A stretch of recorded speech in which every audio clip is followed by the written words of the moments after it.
Okay, so we're going to begin. First, I'm going to introduce myself and explain a little bit about what is going to happen today with this Ask Me Anything with Dr. Evelyn Lucas Perry or Dr. Cheek. Actually, which one do you prefer? You can say Lucas Perry. I'm used to Lucas Perry. that. Okay. Yeah. So this is Dr. Evelyn Lucas Perry. So I'm Ruby, as I'm sure a lot of you guys know, but if you don't, I work for Aspen Dental Management, and I work with the academic recruiting side. So Aspen Dental Management, we're the support organization for Aspen Dental, for our doctors, so that doctors can focus on what they need to, which is dentistry. So before we begin, there's a question and answer box on the bottom. So that'll be where you can ask your questions and I will be the person moderating. So I'm going to go ahead and read them and Dr. Lucas Perry will be the one to answer. So no one else has to worry about anything else. There's also a hand raising option. I would refrain from doing that since we can't actually communicate with you guys verbally. So the best way is to go through that question and answer box. And then there's also some questions you guys did submit online prior to, so I'm going to use those as well as reference. So as we speak to Dr. Lucas Perry, you're going to see me looking this way a lot, and it's not me ignoring or looking at something else. It's just because I have two screens and the camera is here, but the questions are there. So if you do want to ask a question privately, there is an option for that. So feel free to do that and we can either answer privately in the chat or we can email you and talk to you about it later one-on-one if you'd prefer that. So like I said, I'll be the moderator. Dr. Lucas Perry will be the person to answer all of your questions. And so without further ado, this is Dr. Evelyn Lucas Perry from Michigan, and she is a soon-to-be owner of the Ypsilanti, Michigan office. So a lot of you U of M students, it'd be a great place for you to shadow, but also future employment opportunities as well. But Dr. Evelyn Lucas Perry, if you could introduce yourself, that'd be great. Well, thanks for the introduction, Ruby. Welcome, everyone. So like Ruby said, I'm Dr. Evelyn Lucas Perry, not to get confused with Victoria Lucas Perry, who is my younger sister. We did graduate the same year at the University of Michigan in 2011. And the reason being, although I was a year ahead of her, I actually took a year in between my second and third year of dental school to do my Master's of Public Health and Health Management and Management. So, my career path is a little bit different than most docs in clinical. Being where when I graduated from Michigan, I did graduate with a dual degree, and I was the first to complete that. And then I actually went on and did a residency in public health dentistry. So public health dentistry is one of the only specialties that is non-clinical. So I did that at the National Institutes of Health at the National Institute of Dental and Craniofacial Research in Bethesda, Maryland.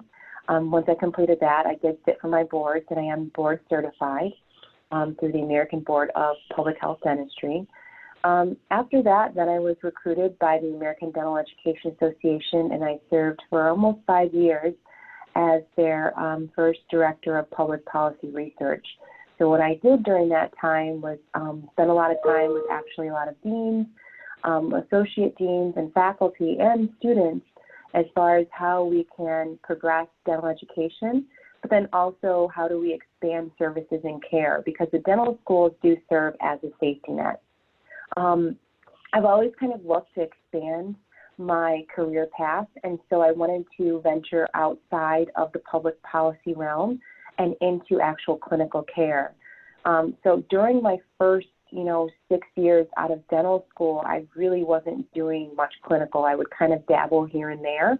I would work at our family practice, maybe one weekend every other month, if that.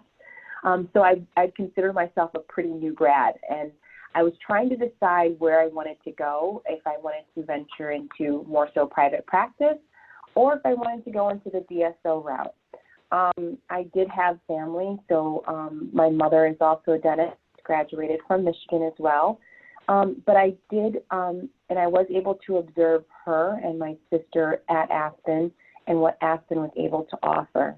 And so that's when I did decide to switch to clinical and really build my clinical portfolio and join Aspen.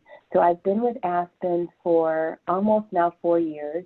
I served as what's called a managing clinical director, and have really grown within that time period and gone to different practices within the state. So like I was in Midland, I was at the Flint office, I was in the Bay City office. I mean, I was in the Taylor office, and now I'm in Ypsilanti. And it's kind of provided a plethora of experiences working with different teams, and it's really allowed me to understand, what it's like, and prepared me to become an actual owner, which I'm doing so now with the Ypsilanti office, and of course wanting to grow. So that's kind of my career path, and who knows where I'm going to, go next, but it's pretty exciting to be a part of Aspen and take the next step. Thank you for that introduction. So based on what you just said, I have someone just asking about looking back on things. Would you change the path to starting practicing chairside sooner, or? No, I don't, because my passion and obviously my clinical expertise is within dental public health. So dental public health differs in terms of when we look at patients, we're looking at the population instead of an individualized patient. So that perspective has been very helpful for me, and especially when it comes to situations like what we're in right now, a pandemic, understanding diseases, understanding how disease spreads, understand how to manage and create policies, and understand and interpret the policies that are being set, and then therefore apply them individually to practice in my team. I don't say I would go into clinical sooner. I think the one thing that's very different is when you do go into Aspen, you're kind of on an accelerated path. So in terms of when I came out of dental school, I felt Michigan very much prepared me. I was in OS, I was in PAVE, I was doing all the external, going to Jamaica. So I had a very strong clinical foundation. So when I did transition from going non-clinical into clinical, I still had that. And it was kind of like riding a bike, and kind of start off slow at first. Right. And I had great mentorship, which is a key thing that Aspen does offer. And so it really allowed me to get back in the saddle, and with the amount and the diversity of patients that I saw, I'm pretty well versed in doing pretty much most procedures. Like I'll do, full bony. Well, I don't do too many full bony, but partial bony, third molars, endo, stuff like that. Right. So when you did speak about like having a mentor and everything like that, did you feel like you had enough support when you did join Aspen? Did you feel as though your mentor was there? Did you feel like you were given enough time before you were kind of on your own? How did that work? I do. I feel like you get individual support from the actual owner, but then also Aspen as a whole provides support on top of that. So yes, with the owner, there's this formalized 4-week training program, and I will tell you, when you're first kind of jumping into clinical, you never feel fully prepared, right? It's just like when you leave dental school, like you have this DR in front of your name, but you're great when you're like, oh my gosh, I'm a doctor, I'm doing this by myself.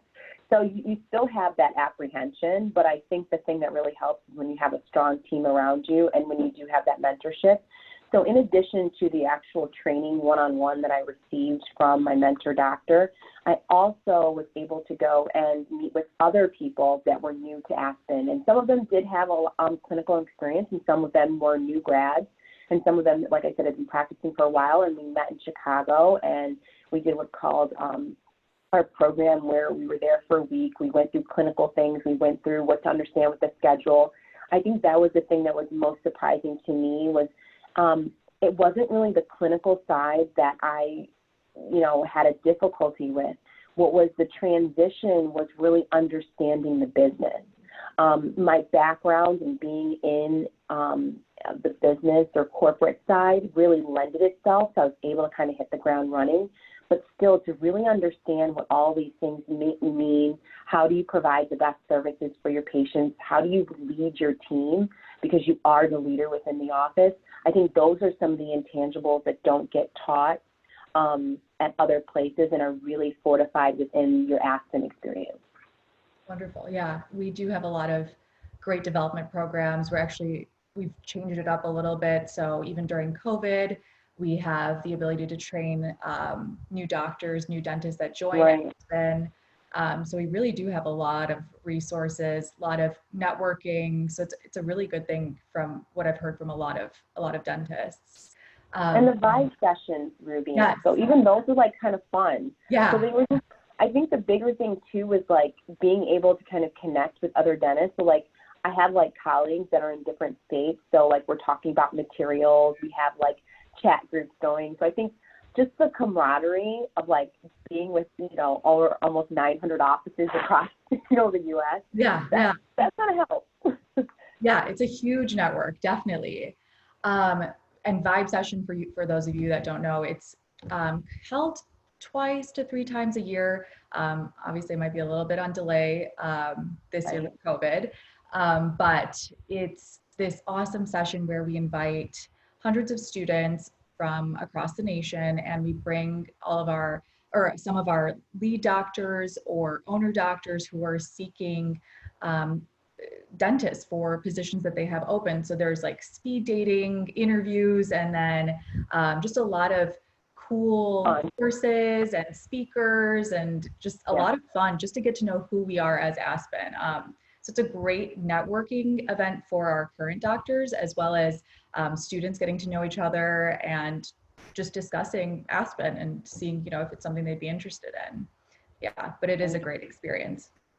So I had someone ask, for a new grad, would you recommend a GPR or starting in an associate role?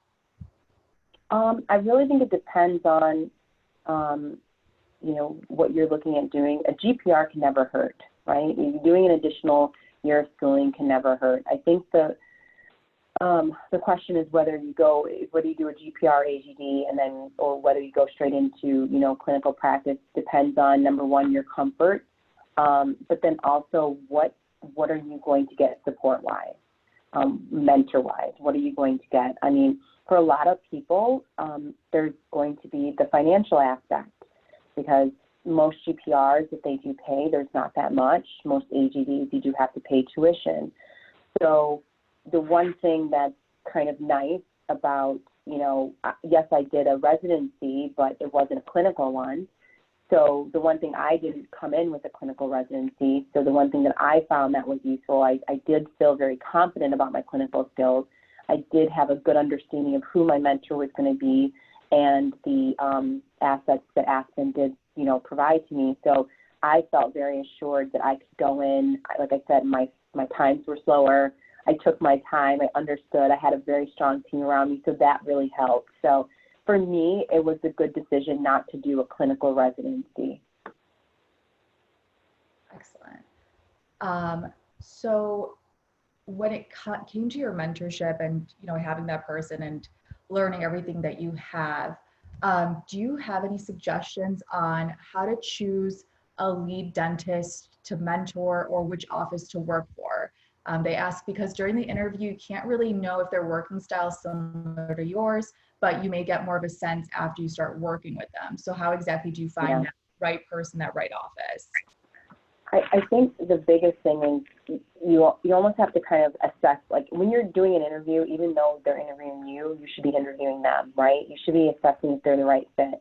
So the first thing is obviously coming in with a set of questions, like how is it that you teach? Like, can you show me what my schedule would have been? Have you mentored before? Like, those are the key things.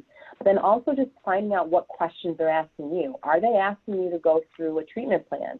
And when they go through a treatment plan, are they then correcting you afterwards and giving you feedback on that? And if so, like, how are they giving you that feedback? I think you can learn a lot from that. If a doc has a lot of offices, how is the training going to look? Are they going to be there physically with you on site, or is it going to be more of a remote supervision? So, I mean, I think the one thing is that whenever you do enter in and you do come in without, a residency or without a strong, clinical background in terms of experience, you do have to be mindful that you are coming into a business, right? The business has to profit in order for you and everybody else to be there. And so just kind of working and having those conversations early on and up front, I think can be very helpful and lend to transparency as far as how that doctor manages and mentors. Right, right. No, that's perfect.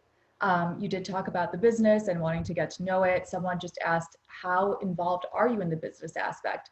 And I guess I could ask even more in depth, starting from when you began to now getting into the purchasing realm of things. How involved were you? Are you? You know, how has it been? So I will say this. I think the first misconception about DSOs is that they're all the same, right? Every DSO is different. They have their own culture, so you have to really understand and have a feel. Like, that's why Aspen just drew me in, because of who they were as a culture. It would matter to me. It was about the people, the team. So I think the thing that I've learned is when I first came in, yes, I was involved. I'm an overachiever. Like, I'm trying to learn anything and everything I can because I want to be the best. It's nice because you get to see how your metrics are internally, and you get to understand what behaviors then lend to those metrics. Like, for instance, patient loyalty. That's how many people would if that person in your office, when they take the survey, would refer you to a friend or family member. And so what does that experience look like and feel like to your patient? So seeing it from their perspective. So early on, I definitely was kind of in the weeds, like wanting to know and understand things, especially on the back end. So meaning like everything that had to do with the clinical side. Now as an owner, I'm transitioning to do a lot more with the administrative side. So I do have what's called an office manager. I have patient services representatives. So I have 2 of those. I'm going to hire a third. I do have 2 hygienists, and I have 4 DAs and a lab specialist. So when it comes to my practice, I can't just be focusing on the crown and bridges that I do. I have to understand, okay, are my hygiene schedules productive? Is my hygiene looking and making sure that my patients are getting exams and scheduling them every 6 months? Up front, are they making sure that they're collecting money? So as an owner, you're obviously taking it to the next step. So there's 3 different levels. There's the first is the associate, which is what most grads come in as. You come in as an associate. The next step is a managing clinical director, and then you can transition into a partner or even potentially a POP. So when you're as an associate, you're really more so focusing on the clinical. When you're a managing clinical director, it's the expectation that you are able to run the practice without the POP or anyone being there. Like, it's your practice. And so I took a lot of ownership when I was a managing clinical director. I treated every single time that office like it was my office. So now I feel that much more prepared, obviously taking over the planning office. Excellent. Just to clarify for other people that are obviously not part of Aspen, but MCD, Managing Clinical Director, is like our lead dentist. So you're usually alone in the office, or you have an associate under you. But you're like Dr. Lucas Perry said, you're kind of in charge. It's your baby in a way. You know, you care about the profits. You're the leader. You're going to be the mentor for people. And then POP is it's an acronym for our owners. So that's the ownership program that we have.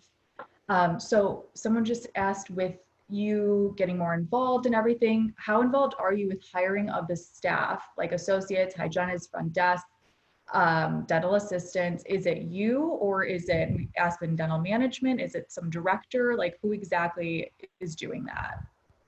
Sure. So Aspen provides, and this is a great question because I pretty much have a brand new staff. So Aspen provides the people for me to interview. So there's like a portal where I can go and see and check out who's been applying for the position, but it's my decision. I'll ask them to help me interview and get their thoughts, but at the end of the day, it's my decision, and I create the offer. Perfect, because you want that, it's your family basically. You want that good environment. Exactly. Yeah. So you're looking for, yes, people's expertise, but what I'm looking for more is if they're a good fit, if they have the right attitude, they're hard workers. Like, that's what really matters to me in my team right now. Yeah, makes a huge difference. No one wants to dread going into work. No, we're here too long, I and know. actually, it's so funny you say that. So we just announced today at our huddle. So huddle is when we all get together, the whole office, and we kind of talk about what we're going to expect today. It's only like 5-10 minutes in the morning. And one of our goals, we have a goal that we set as an office, and if we reach that goal, we're going to put pie in the face of our regional. So Oh my God. yeah, like literally.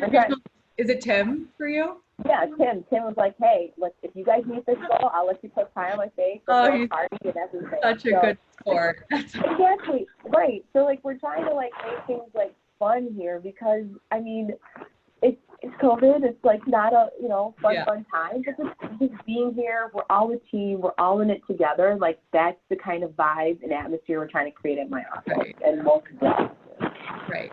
So with you being the leader of the office, do you ever feel like ADMI, Aspen Dental Management, ever coming in, like with your directors or regional managers? Are they coming in to tell you like certain numbers and stuff? Because you do have goals, obviously, because you want to practice, but how does that dynamic work? Are people dictating or? Sure. I think this is probably the most common question. Yeah. Okay, so Aspen is my partner, right? I rely on Aspen to help me see things, to point out things, opportunities. They're my partner in that sense. They don't dictate my care.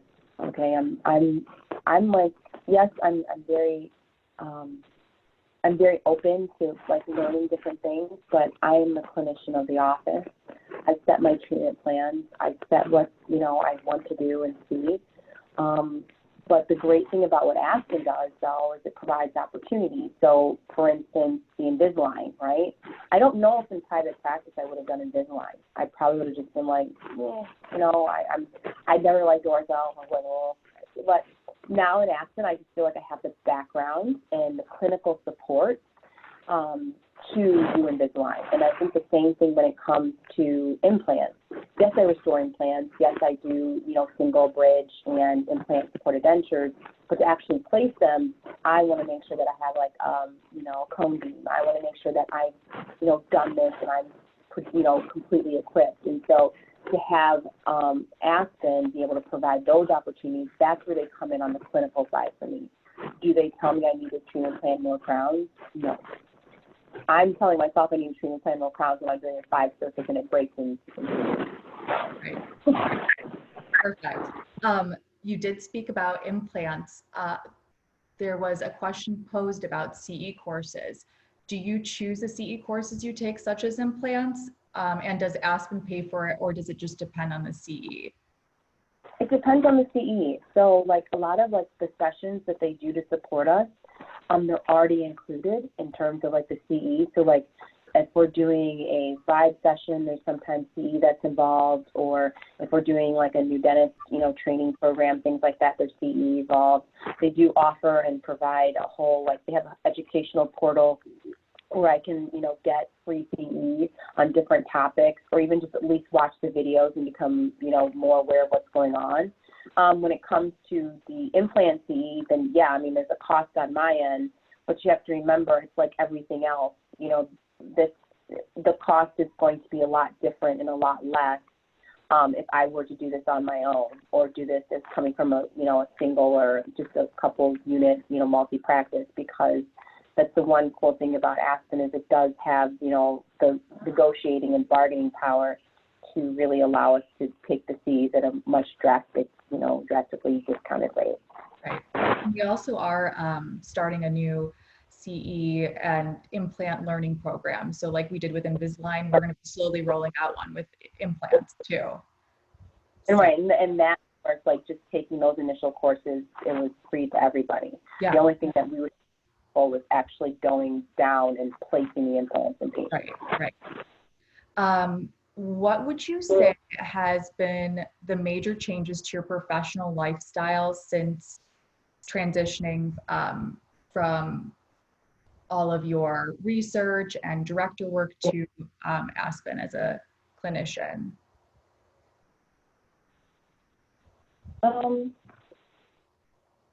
Well, when I was at ADIA, I traveled a lot. So I was like living in the airport. So I think that was kind of the main thing. My professional lifestyle had other things. I think more ownership. I think that's the biggest thing. So you are kind of like the CEO. I mean, obviously when I was at the DA, I was a director, but we had, senior directors and we had the CEO, right? So I was being told, and I had some input, but there was a directive that I was charged with completing. Here at my office and at the other offices I've worked at, I'm the one that's setting the directive, right? I'm the one that's working with my team, but ultimately I'm the one that has the final say. So I think that's the big thing, is the shift of authority, right, that I have in my office versus what I've had in my previous position. Definitely, definitely. So we have a U of M Wolverine here. They want to know, how was the transition going from a dental student to a practicing dentist? Do you have any advice for the transition, and how did Aspen help or shape you during the new grad phase? Even though for you it wasn't really new grad, but you kind of did still feel kind of. Yeah, it was pretty sad.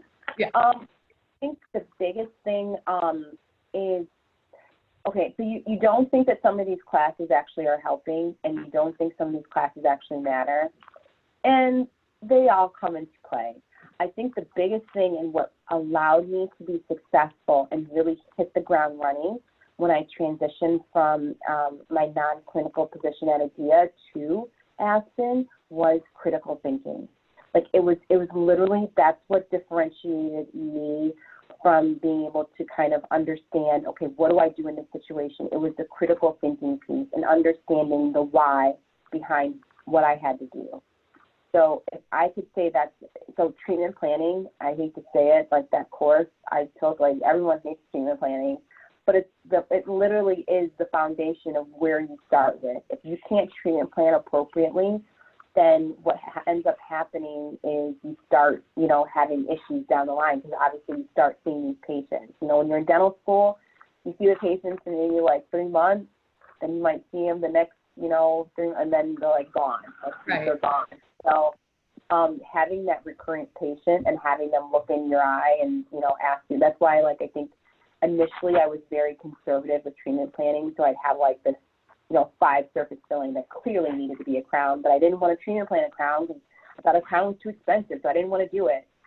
But then the patient would come back and it would fracture, and I'd have to tell them, okay, well, now we have to not just do a crown, it's fractured to a point where now we have to do a root canal and crown. So I think that was the biggest thing that I kind of learned from that, is the critical thinking and not being afraid to actually tell the patients what they need.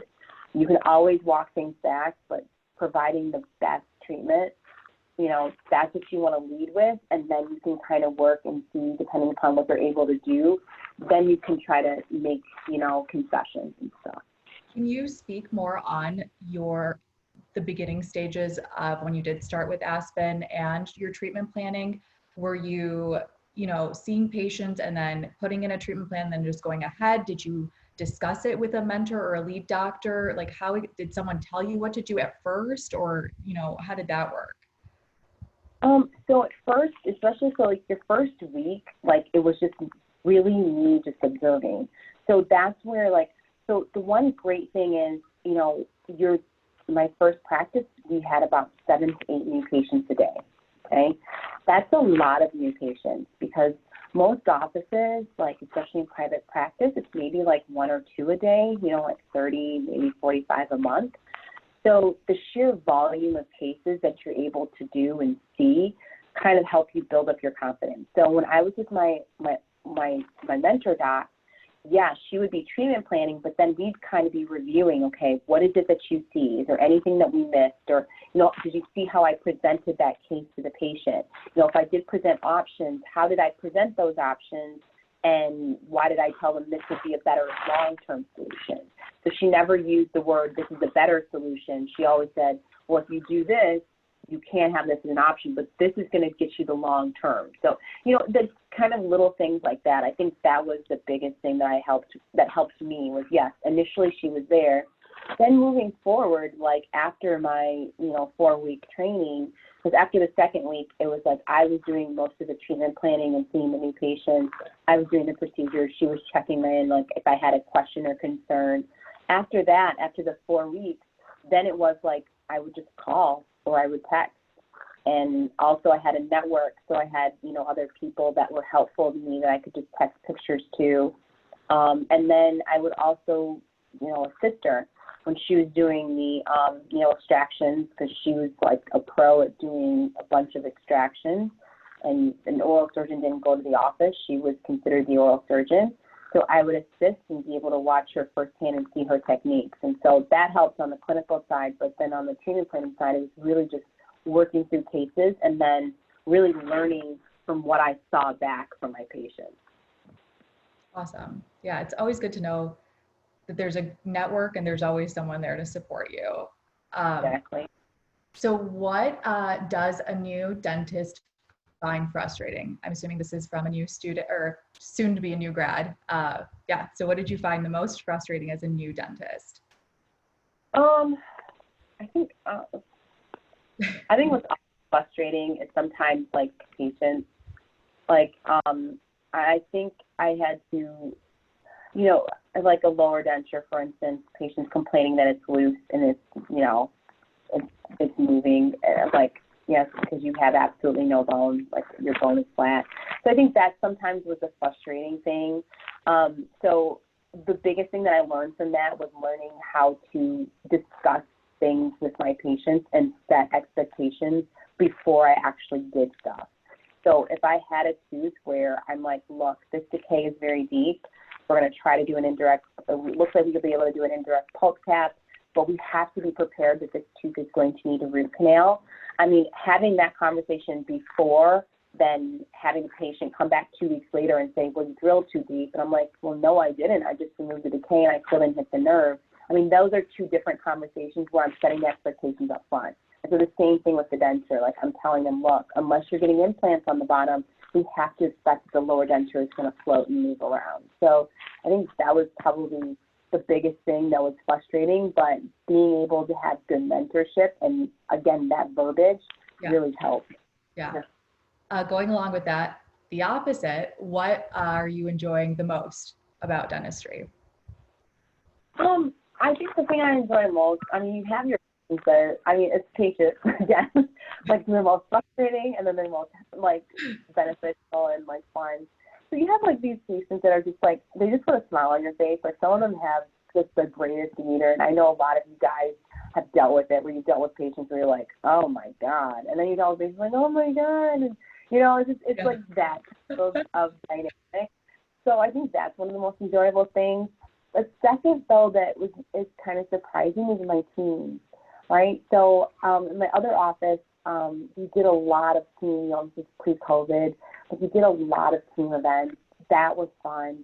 Like being a leader, but being a leader that's accessible, that wants to listen, that wants them to grow, and being that supportive person, but then holds them accountable. So that to me has been the most kind of beneficial and also fun thing too, along with obviously the great patients that you have. Because some patients they're just so thankful, and it's just so nice to know that you're like, okay, you're in it. You're in it for the good fight. Definitely. Oh my God, I've seen so many of those videos for like veterans, like helping out the veterans on Veteran Day. I cry every single time. My team, like if they have it like broadcasted, if it's a teary moment, they know to look at me because I'm just like sitting there sobbing. So I'm like, oh, I'm so happy they're happy. But it is huge. I mean, to make such a big difference in someone's life, who's not going to get like emotional?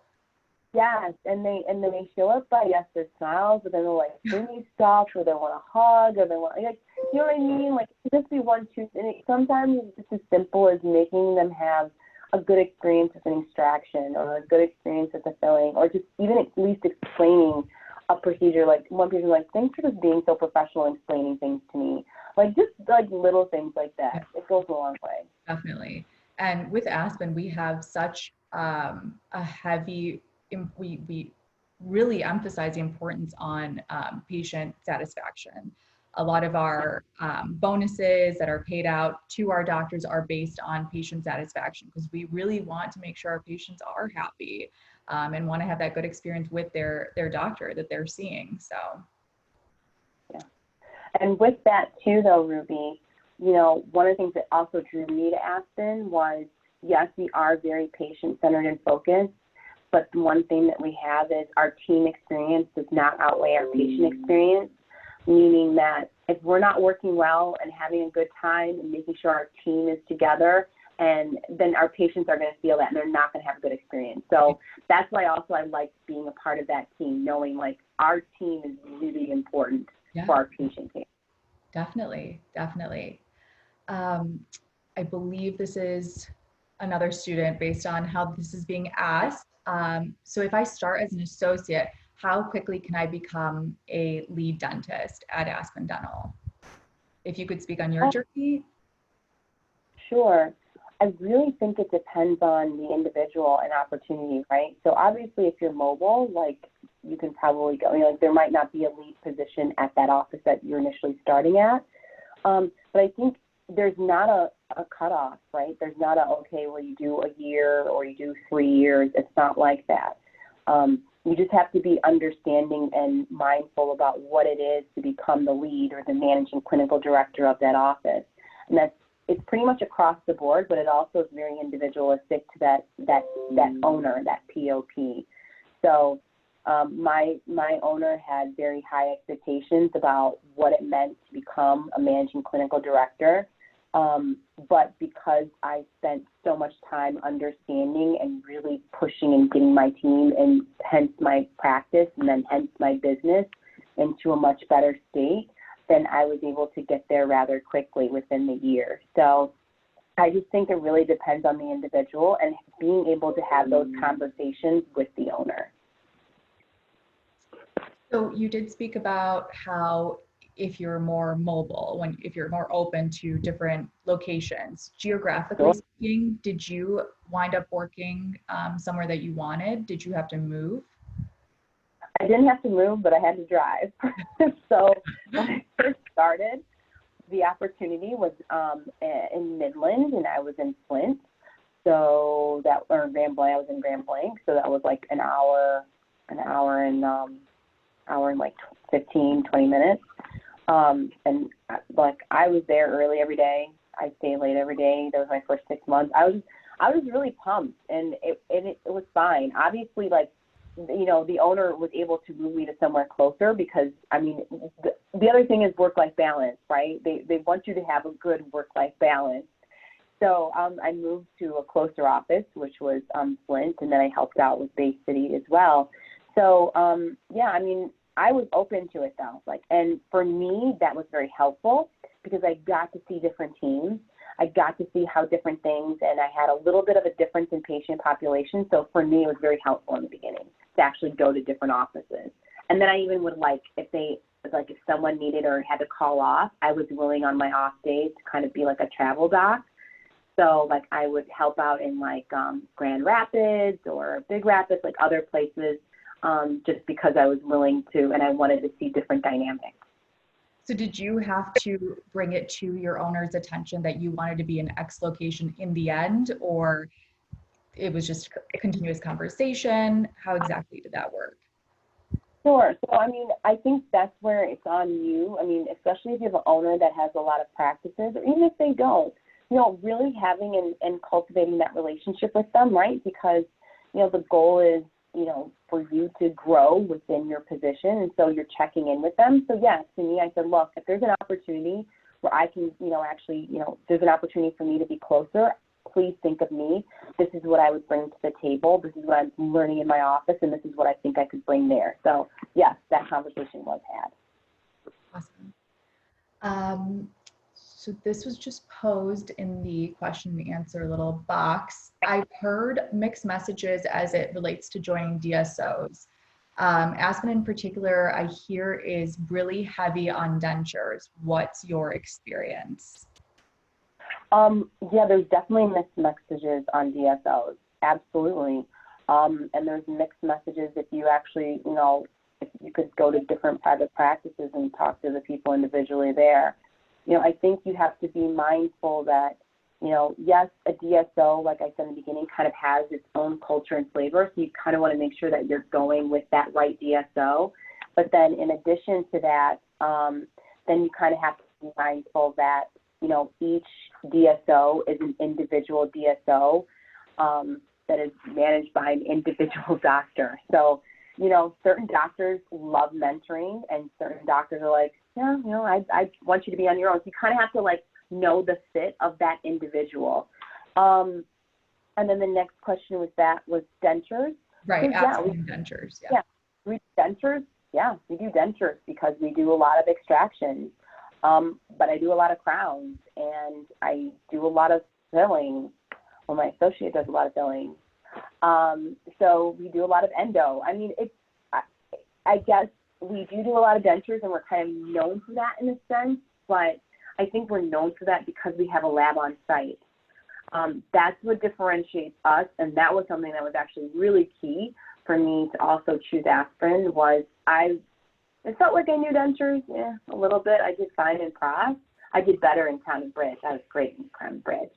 But I liked the idea of being able, today, I had a patient who was like, look, Stu, he's my lab specialist, one of my lab specialists. I'm like, can you come out and take a look?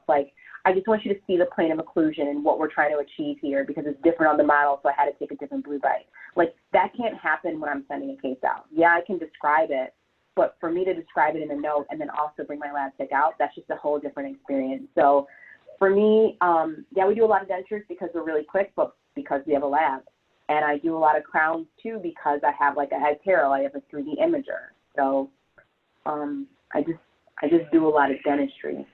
Yeah, I think the huge thing is access. We have access. We have the ability to do so much, and people emphasize on dentures, but it is because we have a lab.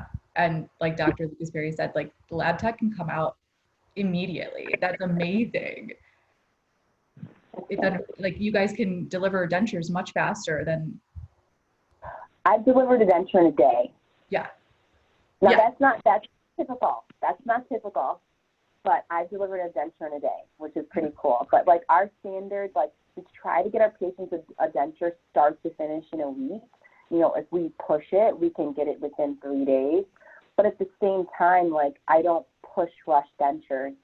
So I'll do a reset or if the midline's slightly off, I know just do the second wax try and communicate that with my, with my lab because I don't want to do a denture refund. I want to make sure that I'm getting the best bite, the best everything possible before I deliver it. Right. And I'm sure any dentist that's listening understands how amazing that is for the patient to get it within a week, even a week. A day is remarkable. A week is also amazing. Yeah, that's so great. So now let's transition to some COVID questions I put to the side. Just didn't want to mix things up. But you did talk about how you feel like your experience prior to Aspen kind of made you prepared for COVID. All your public policy and research helped you with this. So how has COVID impacted dentistry for you? And did you have to do teledentistry or did you not work initially when COVID hit? So our office closed at the end of March. So we were at the beginning stages of COVID. That was pretty much before some of the ADA recommendations had come out.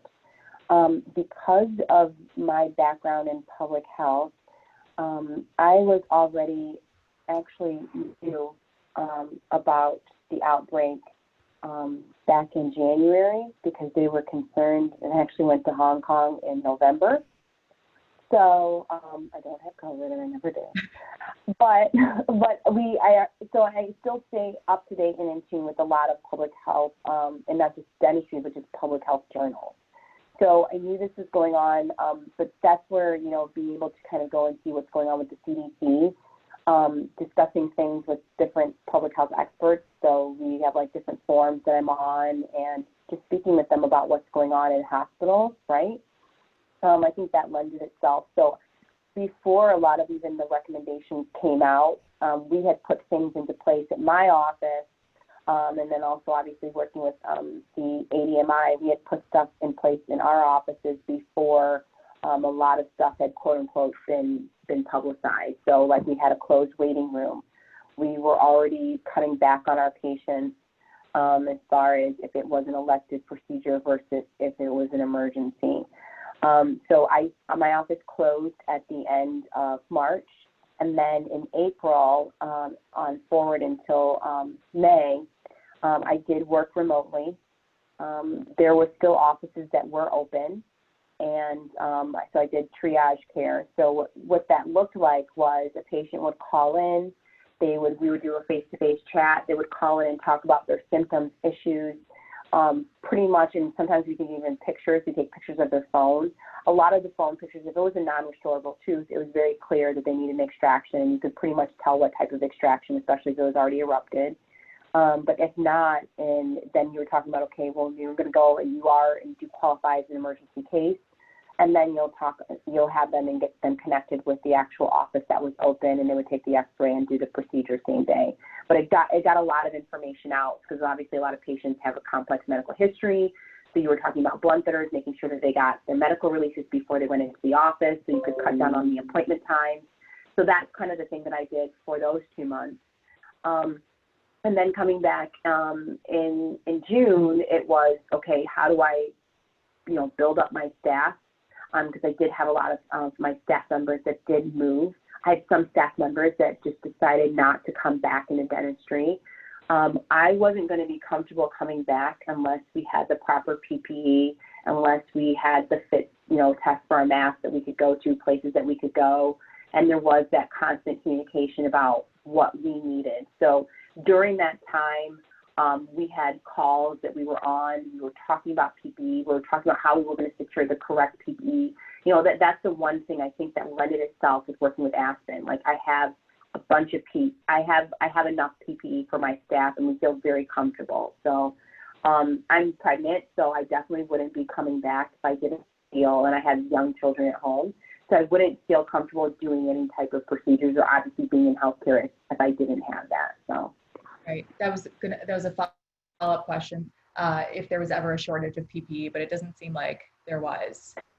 No, and I think that's what we did well at, right? Yeah. So you have to remember, and that's where the understanding, going back to the research article and not just looking at Google or Facebook, right? Yeah. And understanding how the disease got transmitted. And still, though, you're starting to still understand that there was still the understanding and progression of understanding how the disease was actually transferred with more information that was coming out. So no, there wasn't, and even still right now, we're practicing the protocols. I mean, I'm in my office, closed door room. When I leave my office, everyone's wearing a mask. We're taking temperatures, every single day. Everyone knows not to come into the office if you're sick, regardless of what it is. So, all those things have kind of been put in place, but no, there's not a shortage of PPE on our end, but we do still have to be very mindful about how we're using it, because we do know that we are not at the end of the pandemic. We are in the midst of it. And so that's where a lot of our calls and that's where a lot of our conversations, especially on the higher end as a managing clinical director, lead dentist, or as an owner, that's where a lot of your conversations are being had, is about making sure that you're managing things correctly. Right. And you're having those conversations with ADMI folk too, the Aspen Dental Management side too. Absolutely. Right? So, the way that we're treating this is just like what happened in the 80s with that pandemic with the AIDS, right? At first they were unsure how it was communicated, and so you had to have universal precautions. And so we treat, just like, ADMI is always stressed with us, we treat every single patient as if they have COVID. We treat our coworkers as if they have COVID, just like we should do if they have AIDS or Hep C, et cetera. So we just have to we are well equipped as a profession to deal with this because we do practice universal precautions.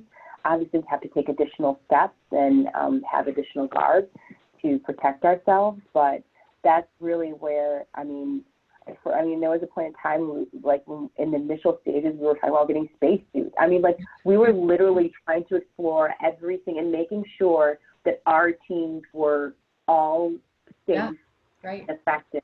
And I think again, almost like the CE question about if you have to pay and like the reduced rate, et cetera, it's the same thing with, you know, with the PPE. Like, we're able to get materials and stuff quicker. We're able to get them at a much reduced price just because of our size and our bargaining power.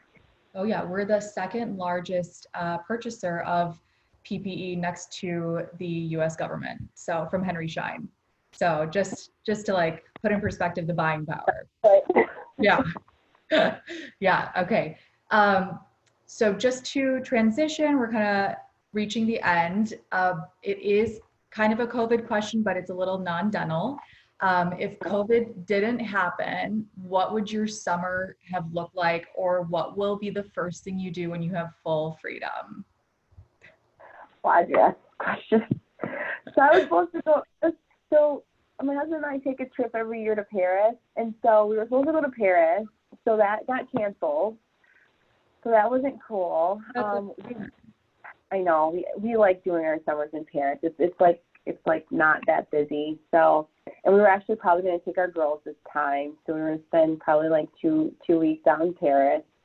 And then the next thing is we just like to travel. Like, I mean, we just like to be on the road. So like every weekend we'd probably be in like different places. We definitely wanted to go to Florida because we like going to the beach and stuff. And, you know, we wanted to go out to California to visit some friends. We always go to DC. So that's like a constant thing that we go to. And obviously New York because we like the hustle and bustle. We like to go to all the little food hot You spots. had your sister there too for shows, right? Yeah. So like my sister's out there, and she was actually supposed to start on a show that was going to transition into Broadway. So she got completely delayed. But yeah, I mean, like, I was just going to like just chill, enjoy the summer, like travel. Like, that's what I was looking forward to doing. Yeah, there won't be any traveling. We usually take a family trip every year to Fort Lauderdale and for Christmas. That's not happening. But, you know, it's okay. You know, I mean, it is what it is. Yeah. But yeah. They're all healthy, happy, and congratulations. All healthy, so you can't complain. Right. Well, thank you so much for taking the time out of your day. I know you have to go back and practice, but thank you so much for answering all these questions, helping, you know, practicing dentists and students really figure out what they want to do next. So really appreciate it, and best of luck with the rest of your day, and I'll talk to you soon. Thanks. Have a good one, guys. Bye.